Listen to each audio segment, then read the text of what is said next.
ये जो बम धमाका हो गया इसमें दर्जनों लोग अपनी जान से चले गए। टेररिज्म में लोग पकड़े गए और वो छूट भी गए। आप अगर सजा न दें और वो लोग, कराची में आप देखिए कि खुद पुलिस बताती है कि 60-70% लोग जो हैं वो जमानतों पे जा चुके हैं, टारगेट किलर हैं वो।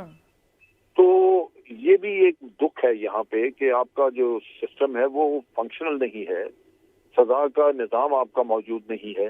तो फिर कैसे वही लोग हैं वो दोबारा टेररिज्म की तरफ भी आ जाएंगे। वो एक दफा करेंगे, पकड़ेंगे, कुछ दिन जेल में गुजारे, जमानत हुई, आके फिर वो काम शुरू करेंगे। अमजद शरीफ साहब, जब आप ये सिक्योरिटी के इदारों की बात कर रहे हैं तो शेख रशीद साहब ने यह भी कहा कि धमाका इंटेलिजेंस की नाकामी कहा जा सकता है। क्या वहां पर भी कुछ रिलैक्स हैं, चीजें उस तरह से इंटैक्ट नहीं है कि वाकयात नहीं हो रहे थे तो रिलैक्स हो गए?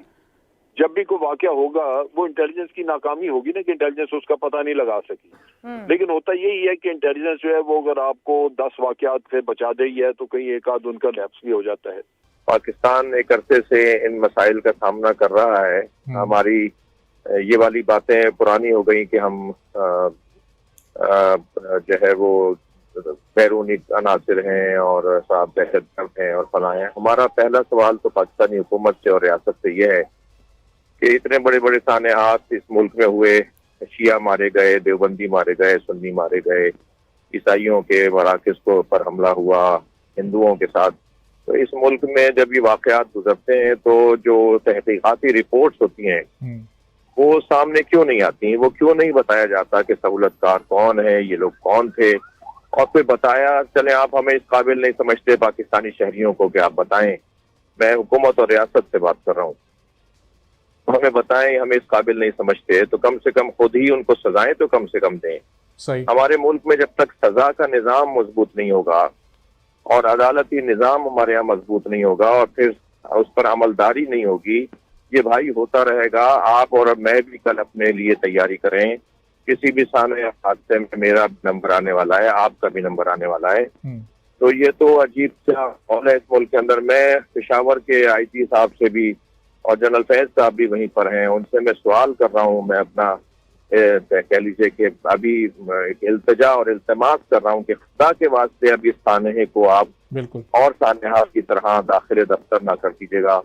हमें रिपोर्ट्स चाहिए, हमें इसका नतीजा चाहिए, हमें बताया जाए कि ये कौन लोग थे, कहाँ से आए थे। ये वाली बातें के साथ ये हकीकत है, मगर ये वाली बातों से इन शहीदों के वारिसों के मरहम नहीं रखे जा सकेंगे और इनको तसल्ली नहीं मिलेगी कि पाकिस्तान चेंज ऑफ लॉ की तरफ जा रहा है। बिल्कुल आपका जो मुतालबा वो बड़ा ही वजह और जायज़ है कि ज़ाहिर है हुकूमत और रियासत से फिर सवाल तो इस तरह के वाक़यात के बाद बनता है। मैं आपकी तरफ जरा वापस भी आता हूँ। तो ब्रिगेडियर हारिस नवाज साहब, ज़ाहिर है हुकूमत और रियासत से ही सवाल करेंगे, जिनके प्यारे चले गए वो किसके पास जाएँ। फिर ज़ाहिर है वो आखिरी उम्मीद यही होती है कि कम से कम जिम्मेदारों को कैफर किरदार तक पहुँचाया जाए, उन्हें सख्त सजाएं दी जाएँ। तो जाने वाला वापस तो नहीं आ सकता, लेकिन एक राहत वक्ती मिल जाती है कि चलें इंसाफ तो हो गया।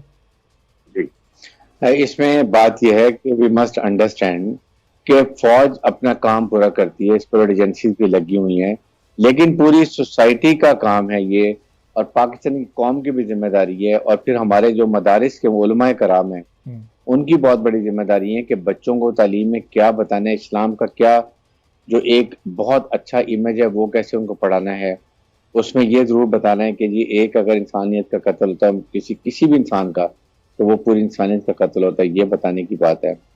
और रहा बात उसके सजा की, तो वो हमारे कोर्ट्स में बहुत प्रॉब्लम है। इतने बड़े दहशतगर्द, इवन साने APS के दहशतगर्दों को भी पेशावर कोर्ट ने छोड़ दिया।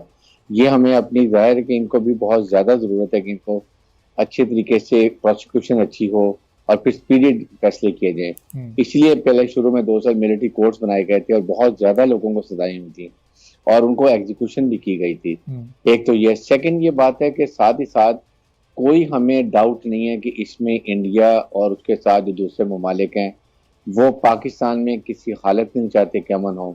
आपके सामने ऑस्ट्रेलिया की टीम 24 साल के बाद आई है, ये वहां पर धमाका उस वक्त किया गया है। इससे पहले अगर आपको याद हो कि अभी 23 मार्च की परेड होने वाली है, फिर OIC के तबाब सरबराह मुमलिकत यहाँ पर आ रही है, एक बहुत बड़ी समिट हो रही है, उसको आप देख लें।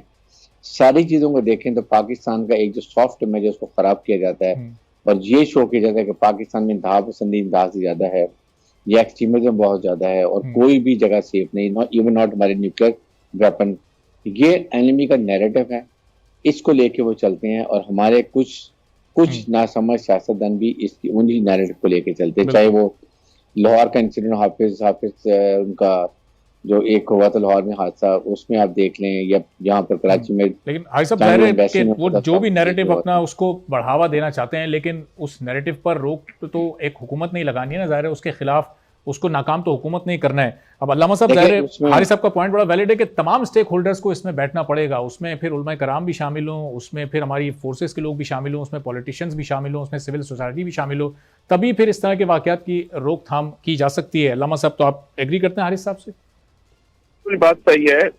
इस केस को अब बस आखिरी केस बनाइए, क्योंकि इस मुल्क में मैं समझता हूँ कि हमारा खून जरा निस्बतन ज्यादा आसान लगता है लोगों को, और बहुत जल्दी जल्दी शिया बिरादरी को जल्दी जल्दी निशाना बनाया जाता है। अभी कोयटा का सान्या पुराना नहीं हुआ जो कोयटा में हुआ वाकया, और अब ये दोबारा सान्या हो गया। मुसलसल इस मुल्क में अगर दहशतगर्दी रुकी है तो बस जो नहीं रुकी वो हमारे लिए नहीं रुकी।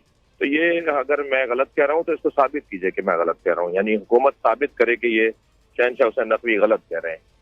तो वो जब साबित होगा कि जब आप रोकेंगे, और रुकेगा जब आप जो है वो इनको सजाएं देंगे, बरमला करेंगे, लोगों को सामने लाएंगे। तो बैठे, हम तो हमेशा बैठते हैं, बैठेंगे, जब आप बुलाएंगे हम बैठने के लिए तैयार हैं। हमसे मुराद हमारी क़यादत है, हमारी शख्सियात हैं, हमारे मजहबी इदारे हैं। मैं तो एक खतीब हूँ, अवाम मुझसे पूछती है, मैं बड़े बड़े जलसों से खिताब करता हूँ, बड़ी बड़ी मजलिसों से, तो हमसे लोग पूछते हैं, हम क्या जवाब दें लोगों को। उधर जब हम बैठते हैं तो सिर्फ बैठना नहीं हो, बल्कि कोई सॉलिड, कोई मजबूत किस्म का कोई कदम उठाना चाहिए हुकूमत को, तब जाके मसाइल हल होंगे। बिल्कुल। तो हारिस साहब क्या समझते हैं, अब बैठ जाना चाहिए तमाम स्टेक होल्डर्स को? अब वक्त ज़ाय करना अब ज़ाहिर मुनासिब नहीं होगा, वक्त पहले इतना गुजर चुका, पहले इतनी जाने जा चुकी हैं। अगर अब भी स्टेक होल्डर्स सोचते रहे कि एक दूसरे के साथ बैठना है, किसको जिम्मेदारी लेनी है, कौन इसको रोके, तो फिर कहीं मजीद जाने ना चली जाए हमारी।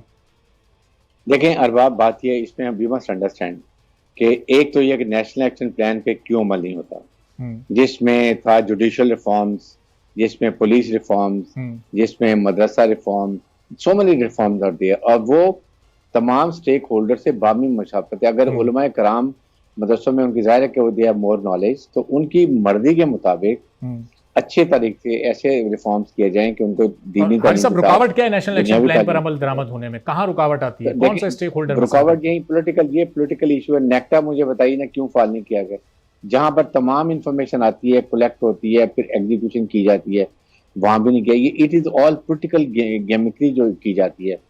सेकंड, इसके साथ इस वक्त सबसे बड़ी साजिश है, यकीन करें, वो ये है कि हमारे सुन्नी भाई और हमारे शिया भाई, इनको आपस में लड़ाने की कोशिश करी। ये दुश्मन का बहुत बड़ा एजेंडा है। इसमें हमारे उलमा कराम की बहुत बड़ी जिम्मेदारी, जैसे मुफ्ती साहब बिल्कुल ठीक बात कर रहे हैं और वो समझते भी हैं।